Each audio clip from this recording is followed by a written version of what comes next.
1954ko abenduaren 25ean, George Lauder Steer, Myanmarren Japoniarren kontra borrokatzen zen Britainiar armadaren kidea orduan, autoistripu batean hil zen.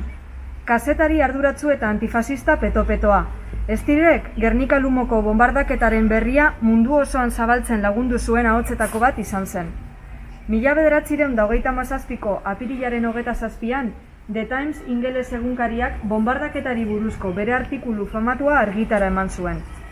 1928an argitaratu zen The Tree of Guernica, A Field Story of Modern Wars, jatorriz euskerazko grafian berez aukera esanguratsua. Liburuan, Steerrek Bizkaiko erasoaldian bizi zituen gertaerak azaldu zituen. Italiar faxistek Etiopia konkistatu zutenean egin zuten bezala. Totalitarismoen militaristen eriozaletasuna, ankerkeria eta arrazismoa salatu zituenean. 1935ean, The Times korrespontsale izan zen Etiopiako inbazioa gertatu zenean. Orduan, italiarrek erabili zituzten gerra osoaren metodoaren baliabide odoltsu eta izugarriak salatu eta deskribatu zituen. Etxalde, herrixka, herri, hiri, biztanle zibilen kontrako bereizgabeko aire erasoak, bombardaketak, metraiaketak, galarazitako armakimikoak, hiperita edo ziape gazaren erabilpen masiboa. Esan luze igaroko ezinezkoa zirudiena gure lurretan antzekorik ikusial izateko. Ez ginen horren desberdinak. Gerra imperialisten ingurukoak eta faxismoaren hazkundearen aurrean bera, eta bera bezalako informatzaile eta ekintzaile askok mendebaldeko potentzia demokratikoen isiltasuna, koldarkeria edo kasu askotan konplizitatea salatu zituzten, Europaren lotsarako. Steer ondo gogoratzen dugu Euskal Herrian. The Tree of Guernica bere liburu hunkigarria berrargitaratu zen, bai eta bere biografia ere, euskaraz. Gernikan urtero bere omenezko ekimenak egiten dira, eta bere izena duen kazetaritza saria ezarri da. Hain beharrezkoa den informatzaile zintzoen beharra aintzat hartzeko. Guk bere izena Gernikako bombardaketaren urteurrenaren jardunaldietatik atera nahi izan dugu, eta faxismoaren kontrako bere borroka sutsua, bere konpromesu irmoa gogoratu nahi dugu 2008ko abenduaren 26an. 21. mendearen hasieran, milurteko berriaren lehen mendean, inoiz desagertu ez diren totalitarismoen, militarismoen, indarkeriaren, esplotazioaren ahutzek herriak eta gizakiak, gure anai-arrebak, inoiz baino gehiago irensten dituztenean.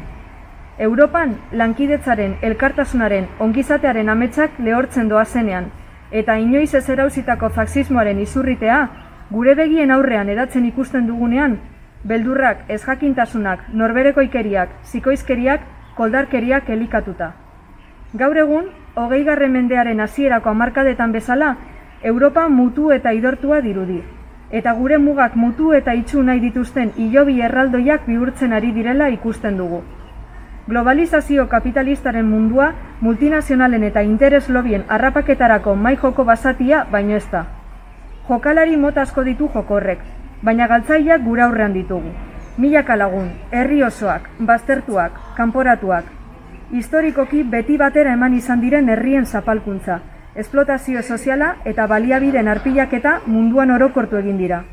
Baina hauen justifikazioa, hauen naturaltasuna aldarrikatuta arrazakeriaren, totalitarismoaren eta imperialismoaren ideologiek gehitzen zaizkienean errealitate ankerra gaixotasuna bihurtzen da.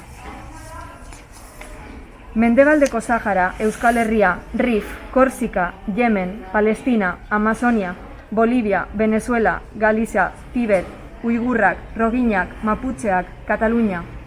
Menperatze gatazkak non nahi, eta indarkeri giro horretan, borrero izan nahi duten faxismo berrien bizortzea dakuzagu estatu batuetan, Turkian, Espainian, Frantzian, Israelen, Hungarian, Polonian, Italian, Brasilen, Alemanian, Myanmarren.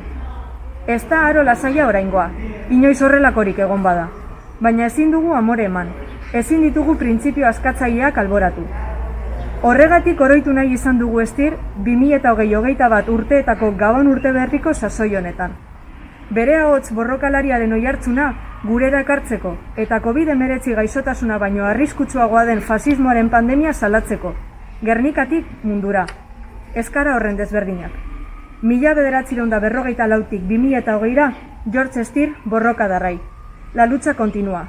Askatasuna. Libertad.